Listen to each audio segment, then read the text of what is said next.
Mukhang excited, mawawala ng saysay. Tama po ba? Diba? So, ayan, magpapakilala po muna ako ngayon. I am Angelina Angel Zapata. Ayan po. Ngayon, alam niyo po ba kung anong pag-uusapan natin? Ha? Sino po ang nakakaalam? Wala? Oh. Ano? So, pag-uusapan po natin ang tungkol sa ating product. So, ayun po, ikwento ko lang ng konti paano po ba ako nakilala dito sa Sante or paano ko nakilala yung Sante.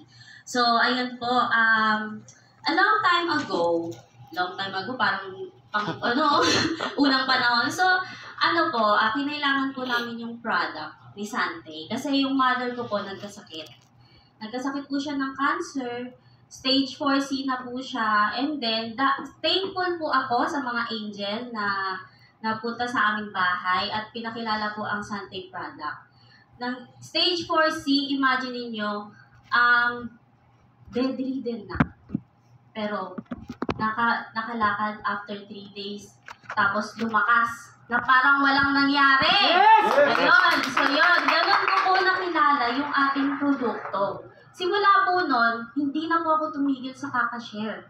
Pero, before pa po yun, ako po mismo may sakit. Isa po akong housewife na sakitin. Wala ka nang ginagawa, sakitin ka pa. Diba? Housewife eh, diba? Sabi, wala. So, ako po ay meron po akong uric acid. May hyperacidity, anemia, at higit sa lahat, ako po ay may PCOS. So, sa haba-haba ng panahon ng pagsasama namin ng asawa ko, hindi po kami makapag-conceive. Kasi sabi po ng doktor, yung aking egg cell daw po ay nabubugok, hindi siya nahihinog. Kaya hindi po siya nakakabuo. So, nung nalaman ko, yung kagandahan nitong Sante, why not try to myself, di ba?